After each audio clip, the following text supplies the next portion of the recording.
In the morning of Friday, November 21st, 2014, Amy Pascal, the co-chairman of Sony Pictures, was on her desk checking her computer. Her inbox received a very special email, but she either ignored it or didn't even see it. 3 days later, on Monday, November 24th, 2014, just a couple of days before Thanksgiving, Sony Pictures employees entered their offices. When some employees were booting up their computers, instead of their regular desktop screen, they saw a sinister image and found out that they could not access anything. Everything was frozen, and to their surprise, they realized the whole company has been hacked. Every device in the office showed a reddish skeleton and this ominous message. We've already warned you, and this is just a beginning. We continue till our request is met. We've obtained all your internal data, including your secrets and top secrets. If you don't obey us, we'll release the data shown below to the world. Below, there was a signature that showed that the message was from GOP, a hacker group named Guardians of Peace. What happened later during the next few weeks changed how big corporations like Sony deal with cybersecurity threats, because this hack alone cost them between $35 to $100 million in damages. But this was not even the worst thing. This hack caused the biggest scandal in entertainment due to leaked emails of executives exchanging nasty remarks about actors and industry peers. This, in addition to leaking unreleased films and personal information of 47,000 employees like social security numbers, salaries, contact information, and more. But the question is, what was the motivation behind this attack on Sony Pictures? What does a movie called The Interview has to do with this hack, and why everyone is pointing fingers at North Korea? North Korea. North Korea's hacking to us. Sony hacking. Apparent hacking of email system at Sony. The Sony hacking. Hacking Sony and what? Sony hack.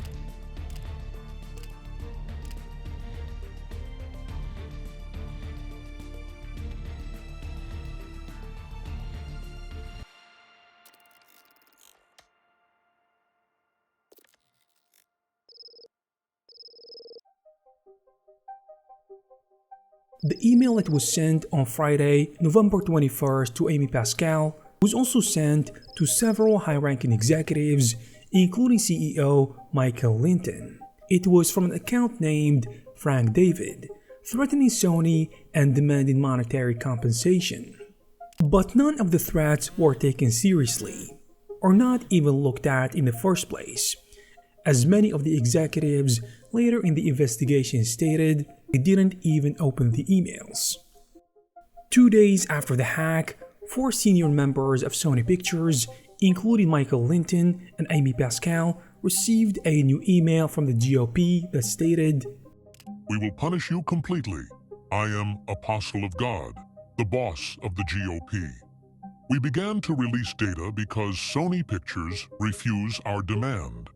Sony Pictures will come to know what's the cost of your decision to pay the monetary compensation for the damage we got, and there was no answer. All Sony's personnel received 1 hour later an email from the same sender.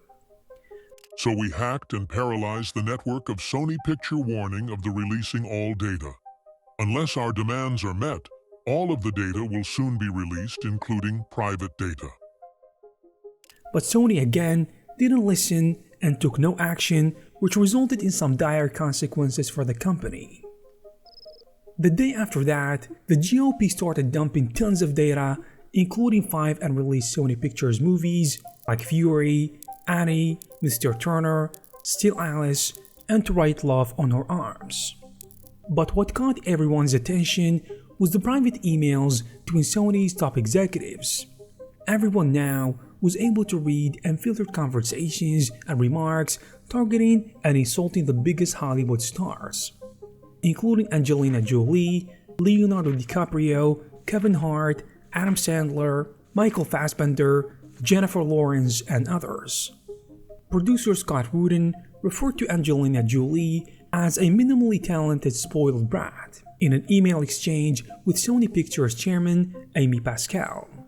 Kevin Hart was referred to as a whore by a Sony executive for allegedly demanding additional payment to promote a film on social media. Early reports stated that Sony was trying to link the hack to North Korea due to a controversy surrounding the movie The Interview, which tells the story of two American journalists tasked to assassinate North Korea's leader Kim Jong-un. North Korean officials labeled the film's plot as a form of psychological warfare and an attempt to undermine Kim Jong-un and his regime. North Korea says the United States is on the verge of committing an act of war and that its reckless, provocative insanity will be met with merciless retaliation from Pyongyang. Good morning. North Korea says that the film's offensive plotline cannot be forgiven and that it crosses the line. It also expressed concern. In June, a few months before the hack happened, North Korea actually publicly condemned the film in an official statement and sought international support to have the movie banned. But the United Nations did not take any form of action against the film, siding with the principle of freedom of speech. But could North Korea be really the one responsible for the hack? The fact is, North Korea actually launched many successful cyber attacks on South Korea and the United States before 2014, and it was growing in scale and sophistication over time. It is actually believed that North Korea is training an army of hackers in China and Russia because they believe it is as important as actual warfare, in addition to being cheaper and effective as well. On the other hand, many experienced hackers and security experts didn't really buy the idea that North Korea was the one behind these attacks, due to conflicting information about the hackers and their motives. FBI agents investigating the Sony hack that North Korea is not behind the attack. Did they direct, initiate, or mastermind the attack? We still don't have any evidence that leads us to believe that. But we will get into that later. With no response from Sony executives, the GOP started putting more and more pressure. First, they released the salaries of 17 executives and 6,000 employees of Sony into the file-sharing website pastebin.com, showing a disproportionate gap between the salaries of the top executives and the rest of the employees. This feeling of being paid unfairly was fueled even further as media outlets were jumping on the Sony hack story. 2 days later, hundreds of employees' complaints at the time showed dissatisfaction deeply rooted in issues like overworking, toxic managers, and work environment. And in many letters and emails, employees were nastily criticizing the movies produced by the company. Hours later, on the same day, December 3rd, the GOP took it to the next level and leaked personal information of around 47,000 employees. This included personal addresses, phone numbers, credit records, and social security numbers, which were out in the open for everyone to see. They even released information of famous personalities like Sylvester Stallone. Another email from the GOP was sent to Sony executives, in which they doubled down on taking down Sony Pictures, asking once again the executives monetary and other demands, this time threatening them and their families, and advising them to behave wisely. It wasn't until December the 7th that North Korea's government released a statement denying any involvement in the hack, but commended the GOP for their efforts, calling them supporters and sympathizers with the DPRK, appealing to their righteous actions and responses against the evildoers as they claimed. 24 hours after that on GitHub, a message from the GOP was posted with a new threat directed at Sony, and this one was called Gift of GOP number 4.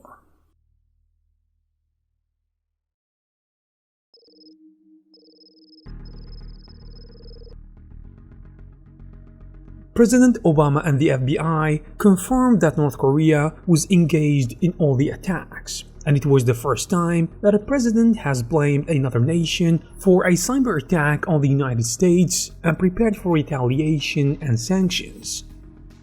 Just like a thief burgling a house, hackers can leave fingerprints that can give investigators some important information about the perpetrators. 4 years following the hack, the FBI released a full 171 pages affidavit that explained in detail the methods used by the hackers and their ties to North Korea. The first part of the plan was spear phishing. For months, the GOP was sending fraudulent emails to many Sony executives and employees. These emails were designed to look legitimate and incite the receiver to click on a link, which would be the gateway for the hackers to compromise Sony security via malware. The FBI noticed that many of the sent emails were registered under a common alias of Kim Hyun-woo. According to the investigations, the GOP gained access to Sony's data in early September. The malware used in these emails also contained a lightweight software that functioned as a backdoor listener. And a backdoor in hacking is an illicit portal or point of entrance that hackers use or install on a system, which gives them the ability to come and go as they please, and it gives them remote access to the system. The second part of the plan was privilege escalation. The hackers had to get admin credentials of high-ranking executives to gain godlike access to Sony's whole network. After that, the third phase of the plan consisted of data extraction via proxy tools. By slowly extracting bits by bits all Sony's data into addresses hard-coded into the malware.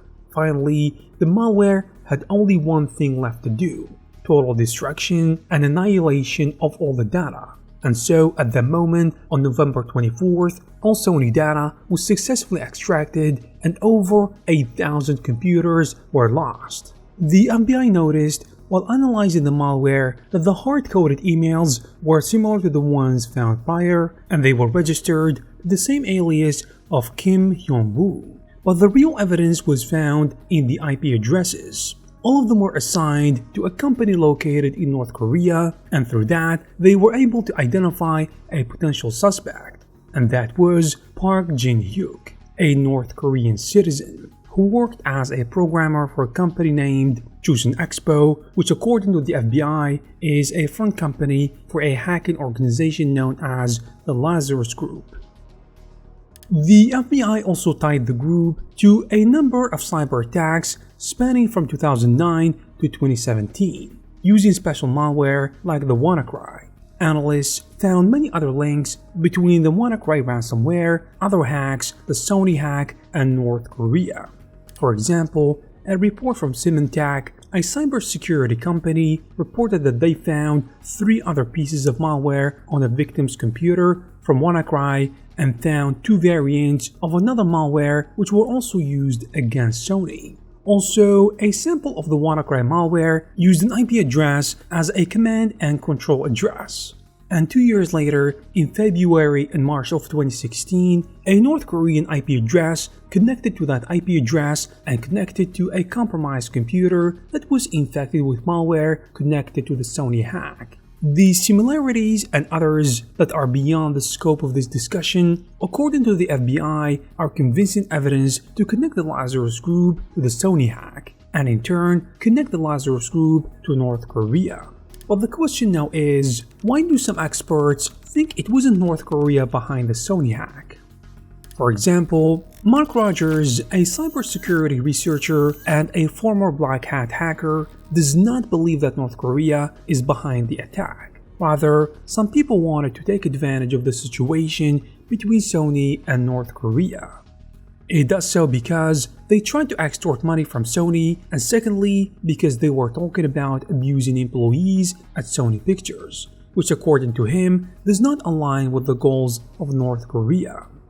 Malware has a history of being shared, and once that code gets out there, you will end up with multiple variants that all have the same parentage. They all look very similar, but they're being run by different people. Also, there is another reason. It is so easy to fool investigators into believing that the hack took place from North Korea, when in fact it could have taken place from anywhere in the world. According to the legendary hacker Dan Kaminsky, hackers can hack into a computer in Russia that hacks a computer in China, which in turn hacks into a computer in North Korea.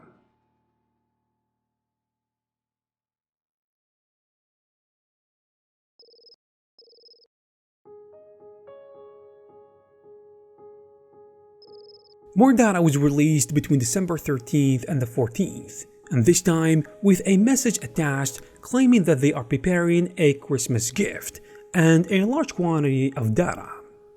Later, the GOP posted a new ominous message to pastebin.com. During Sony's Christmas party, CEO Michael Linton and Amy Pascal stood up and gave a speech, pretending not to be bothered by the cyber attacks. Amy Pascal even challenged the hackers as if it was a game or something. But in reality, things were different, because no one could afford the situation escalating to violence. So the day after, the GOP emailed Sony telling them that it was wise to pull off the movie from theaters, and it would be even wiser if they never let the movie be released, distributed, or leaked. A knee-jerk reaction was that quickly any advertisement about the movie was taken down, like billboards and TV promotions, and Sony announced the cancellation of the movie release and was pulled from the theaters. However, after some pushback from the government, headed by Obama himself, 5 days later, Sony Pictures released a statement that the movie will be released in some theaters for Christmas Day and announced a digital release of the movie. And during Christmas, about 200 theaters played the movie and earned over $1 million with the online sales during the first weekend. The FBI and most government agencies were expecting something from North Korea or the GOP, but nothing really happened. Following that, North Korea accused Barack Obama and his government of being directly involved in the production of the movie, and accused him of being the chief culprit who forced Sony Pictures Entertainment to indiscriminately distribute the movie. In the next few days and weeks, Sony didn't receive any new emails from the GOP, but the damage was already done. Many of the executives had to step down, and Sony was being sued by former employees for not protecting their data, which in turn was left to pick up the pieces with a forever altered and tarnished reputation. The hack was actually a wake-up call for many companies. After the incident, Sony set aside more than $15 million for a total overhaul of their security systems in addition to their hardware. Thank you guys very much for watching till the end. If you like this video, please give it a thumbs up. Also, please subscribe to this channel because lots of amazing content like this is coming in the future and it is already in the works. Thanks again, and I will see you in the next one.